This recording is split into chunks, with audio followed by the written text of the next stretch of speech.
Welcome to another episode of People Pod. Hey, everyone. So I want you to imagine something for a second. Imagine being an 18-year-old barista. You're pouring coffee in London, completely independent, just trying to make rent. Right, the classic struggle. Yeah, exactly. But simultaneously, you are being hailed by global superstars like Drake, and you're actively making British music history. It is a pretty wild contrast. It really is.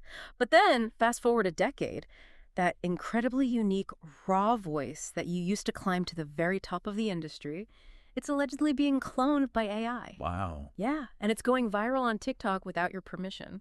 That is just the modern nightmare for an artist. Totally. So today, we are diving deep into this. We're pulling from a massive stack of sources: music journalism, legal copyright filings, industry reports, the works. And we are looking specifically at Georgia Smith. Yes. She's an English singer and songwriter. Her music blends R&B, pop, hip-hop, grime, UK garage, just this amazing mix. And whether you've streamed her music or just seen her name on festival posters, you need to know her story. You really do. Because what's fascinating here is that the sources don't just paint a picture of a traditional musical biography. They frame a very modern existential crisis. Right. Like, how does an artist build a wholly original voice from childhood?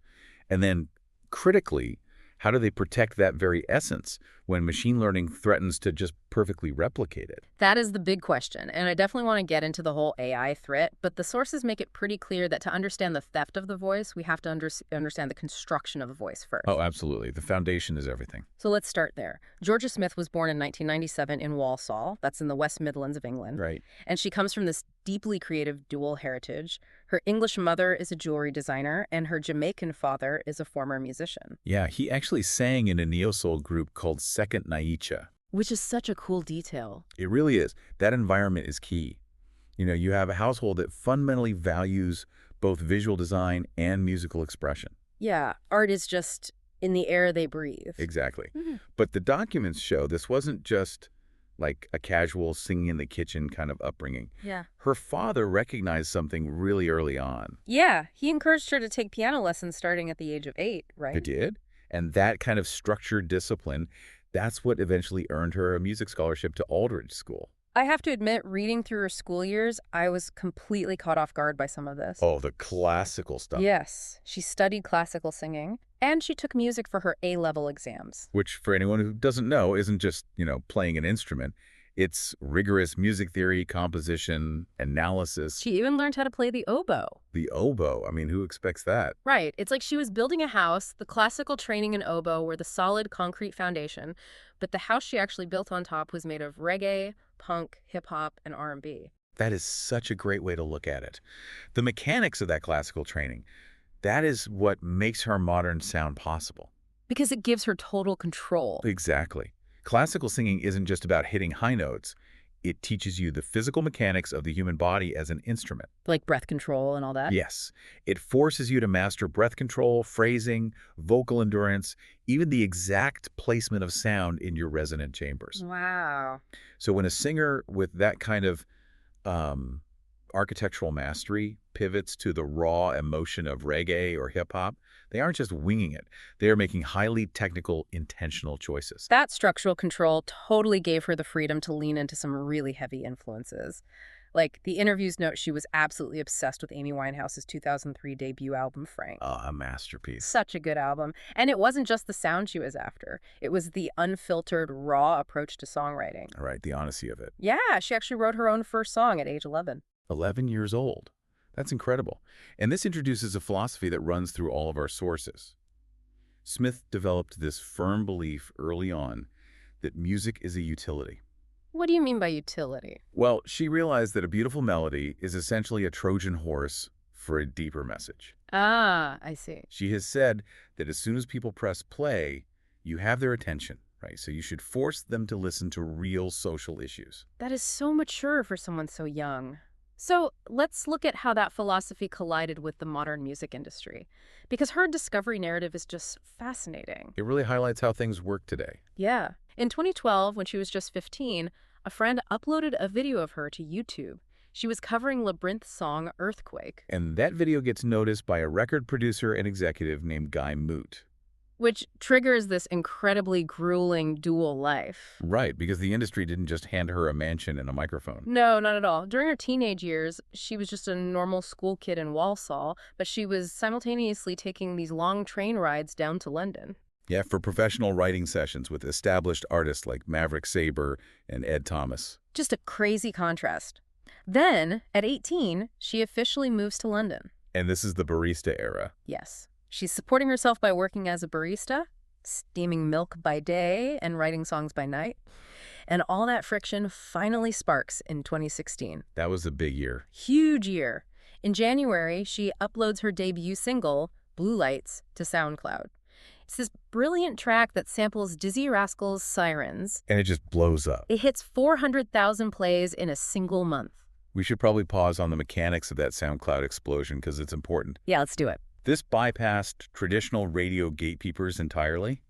The algorithm on platforms like SoundCloud at that time, it rewarded high completion rates and repeat listens. Because the song was just that good. Right. Her classical phrasing combined with that gritty grime sample created something so sticky that the algorithm just fed it to hundreds of thousands of listeners organically. And obviously it caught the attention of the biggest names in the world. Oh, definitely. By May, she releases her second single, Where Did I Go? And in July, Drake goes on the record in Entertainment Weekly, naming it his favorite track of the moment. The Drake cosign. That is massive. It is, which actually brings up a major red flag for me. Okay, let's unpack this. Sure. When a global titan like Drake suddenly points the spotlight at an independent teenage barista, how does she avoid just becoming a product of the industry machine? Because usually that's exactly what happens. Right. The major labels swoop in, they change the artist's sound, pair them with 10 pop co-writers, and strip away everything that made them unique. That is the standard industry playbook. Mm-hmm. But the legal and business filings in our sources reveal some incredibly strategic moves that shielded her from that. Like what? Well, late that year, Guy Moot signs her to a publishing deal with Sony TV. Wait, I need to push back there. If she signed with Sony, how is she still considered the ultimate independent artist? Doesn't a Sony deal mean she sold out? I get why you'd think that, but it's a crucial distinction in music law. A publishing deal is just about the underlying composition, Okay. like the sheet music, the lyrics, the intellectual property of the song itself. What she did not do was sign away her recording rights to a major record label. Ah, the master recordings. Exactly. She released the actual audio files of her music through her own label, FAM. Oh, wow. That is incredibly smart for someone her age. It is. By retaining ownership of the master recordings, she maintained absolute creative control over how she sounded, how her music was distributed, and, as we'll see later, how her actual voice was protected. That makes total sense. So she gets the financial backing for her songwriting without giving up control of her physical voice. Precisely. And she leveraged that perfectly. She went on tour with Drake in 2017. She featured on his More Life mixtape. She opened for Bruno Mars on stadium tours. She didn't lose herself in it. No. Instead of letting that mainstream gravity pull her into making generic pop, she dropped this amazing grime track, On My Mind, with PraiseRetaining. She proved she could stand next to Drake and still sound entirely like herself. And the industry recognized that stubborn authenticity. In late 2017, she won the 2018 Brit Critics Choice Award. Making history, by the way. Yeah, the history books note she was the very first independent artist to ever be nominated for that award, let alone win it. Which brings us to her debut album, Lost and Found, released in June 2018. A fantastic record. It is. But the sources highlight a detail here that I find completely baffling in today's landscape. That album was written over a 5-year period. Yeah, taking her time. But in the TikTok era, if you get a Drake cosign, you have about 3 weeks of cultural relevance to drop a project before the algorithm forgets you exist. It's sad, but true. Right. Taking half a decade to release a debut seems like career suicide. It looks risky on paper, definitely, but it was actually a masterclass in longevity. By refusing to play the algorithm game, she signaled to the industry and to her fans that she was crafting enduring art, not fast content. And it paid off. Massively.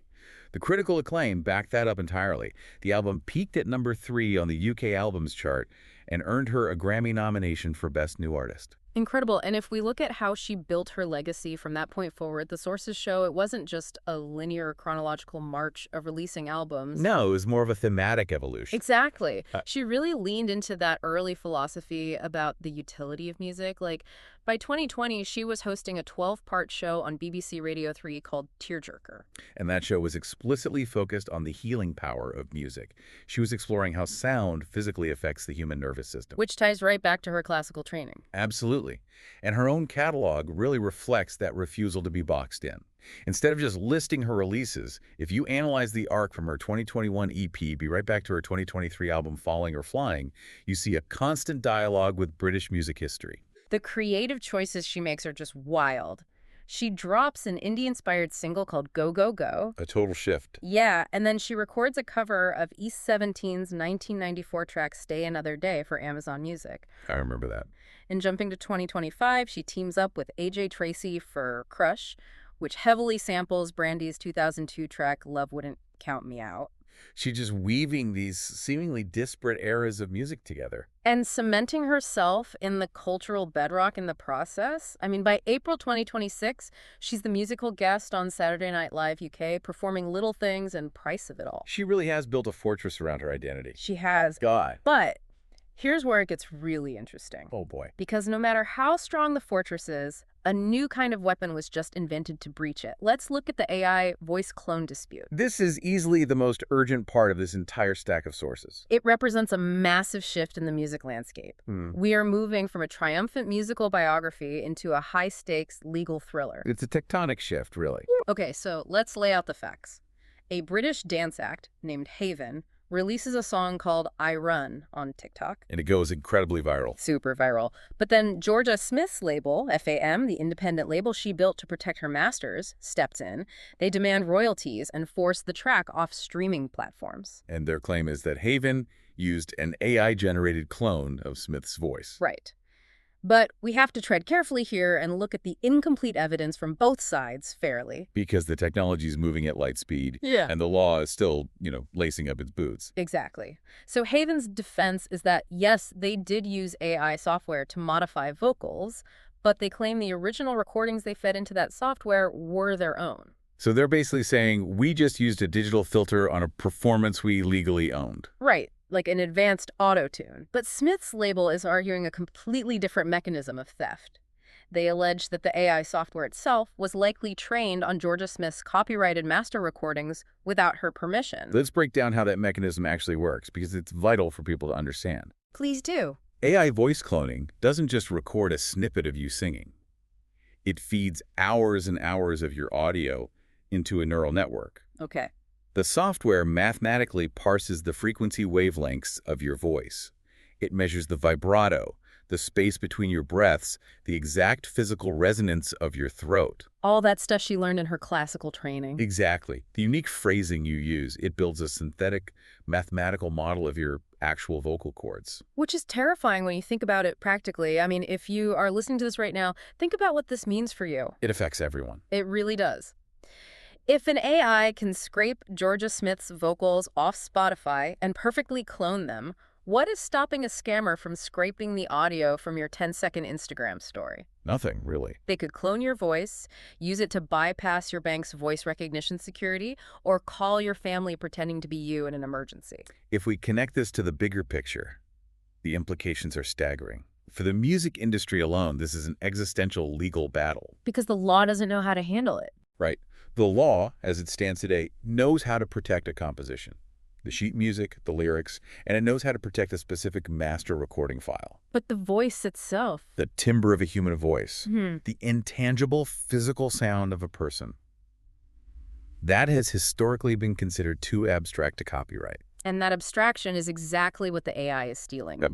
We spent the first half of this deep dive talking about the thousands of hours she spent taking classical singing lessons, learning oboe to master breath control, studying Amy Winehouse to understand emotional delivery. All of that human life, all of that physical effort is distilled into her vocal timbre. And now someone can just type a text prompt into a software program and generate that exact sound in 5 seconds. It essentially penalizes the artist for their own mastery. That is so depressing. Think about it. Why spend 5 years meticulously crafting an album like Lost and Found when the market might reward someone who just generated a synthetic imitation of your soul while sitting at their laptop?